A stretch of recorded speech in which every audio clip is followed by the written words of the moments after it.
Last week, we investigated the Orion mystery. This week, we look at a very special number in mathematics, phi, also known as the golden ratio or the divine proportion. Let's start by considering what a ratio is. In mathematics, a ratio compares values. In other words, a ratio says how much of one thing there is compared to another. For example, if we have 3 blue balloons and 1 red balloon, we say that the ratio of blue balloons to red is 3:1. Over 2000 years ago, the Greek mathematician Euclid, also known as the father of geometry, defined what he called the extreme and mean ratio. Over the years, this ratio has come to be known as the golden ratio and as the divine proportion. Why all this fuss over a simple ratio? What is so golden or divine about it? Now, I'm sure most of you watching may not like mathematics, so I'm not going to actually define the golden ratio. Instead, let me simply say that the value of the golden ratio to 3 decimal places works out to be 1.618. It is known as the number phi in honor of the Greek sculptor Phidias, who over 100 years prior to Euclid's birth is supposed to have sculpted the Parthenon statues using this ratio. But this was not the first time that this ratio had been used in history. Long before Phidias sculpted the Parthenon statues, and I mean long before, phi made an appearance in the construction of the Great Pyramid of Giza that we looked at last week. If we take the slant height of a face of the pyramid, which comes to 186.4 meters, and compare it to half the length of a side of the base of the pyramid, which is 115.2 meters, what do we get? Yes, you guessed it, phi. You see, our ancients knew a thing or two about nature that we probably do not. They realized that while there are certain exceptions, there always are, the golden ratio did provide an explanation for several patterns in nature. Therefore, the ancient civilizations revered this number and based their constructions on the golden ratio. Let's now look at a rather famous sequence of numbers in mathematics. The sequence 0, 1, 1, 2, 3, 5, 8, 13, 21 and so on.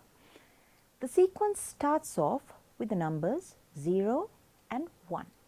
Then from that point onwards, each successive number in the sequence becomes the sum of the 2 preceding numbers. Let me explain. So we start with 0 and 1, then we add the 2 together and get the third number in the sequence, which is also 1. Then we add 1 and 1 and get 2.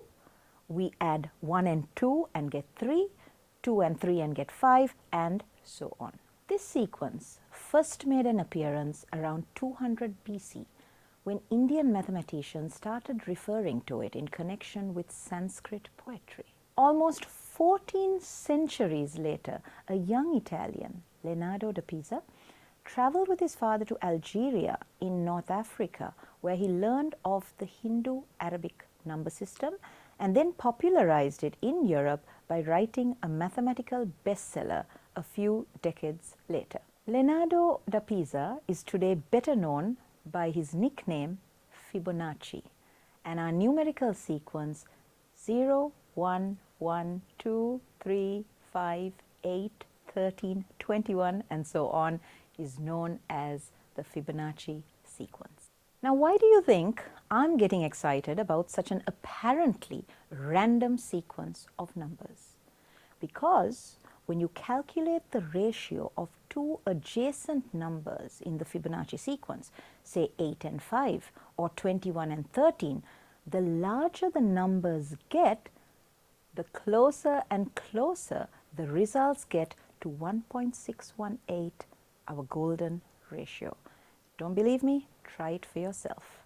And the golden ratio and the Fibonacci sequence can be observed all over nature. For example, the number of petals in flowers such as lilies and buttercups tend to be numbers in the Fibonacci sequence. Don't believe me? Take a look at these images. Why? Because each petal needs to be equally spaced out in order to allow for the best possible exposure to sunlight. In sunflower heads, the seeds start at the center and then move out in a spiral to fill the head. The number of spirals in each sunflower head tends to be a Fibonacci number.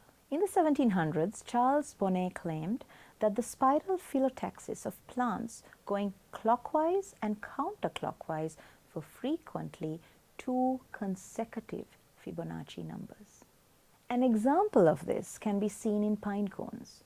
The seed pods on a pine cone spiral upwards in opposing directions. Each opposing set of spirals matches a number in the Fibonacci sequence, with the 2 numbers most often being consecutive Fibonacci numbers, which gives the golden ratio when divided.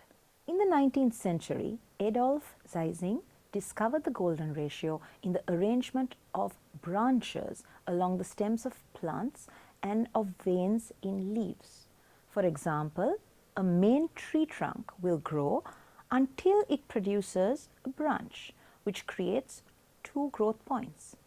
Then one of the new stems branches into 2, while the other one lies dormant. This pattern of branching is repeated for each of the new stems, creating the Fibonacci sequence. Even human bodies exhibit conformance to the golden ratio.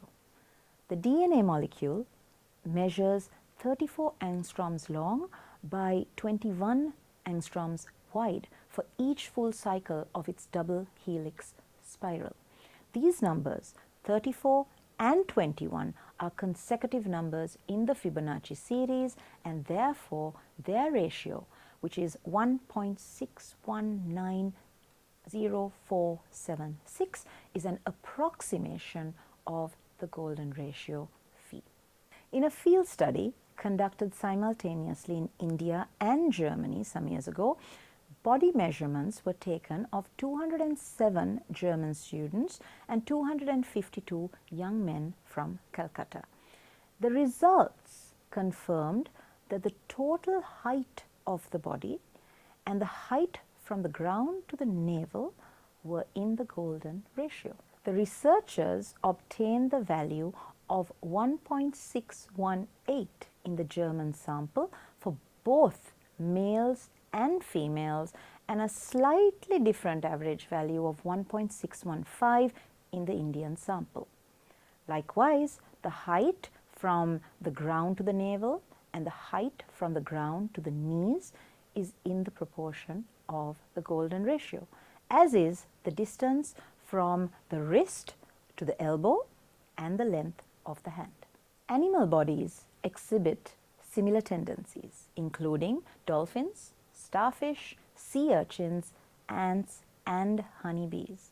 In the case of honeybees, even the ratio of female bees to male bees in a colony tend to be close to phi. In addition, the family tree of honeybees follows the Fibonacci sequence. Males have 1 parent, a female, whereas females have 2, a female and a male. Thus, when it comes to the family tree, males have 2, 3, 5, and 8 grandparents, great-grandparents, great-great-grandparents, and great-great-great-grandparents, respectively. Following the same pattern, females have 2, 3, 5, 8, 13, and so on.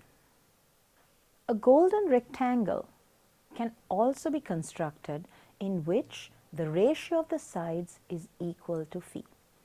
The length of this rectangle can then be subdivided in the golden ratio to give 2 rectangles. The length of the smaller rectangle can again be subdivided in the golden ratio to give another 2 rectangles. This process can be repeated over and over again to give us what is known as the logarithmic spiral. Snail shells, nautilus shells, they all follow the logarithmic spiral, as does the cochlea of the inner ear. It can also be seen in the horns of certain goats and the shape of certain spiders' webs. Spiral galaxies, including the Milky Way, also follow the logarithmic spiral, as do hawks' flight patterns when approaching its prey, hurricanes, and human and non-human faces.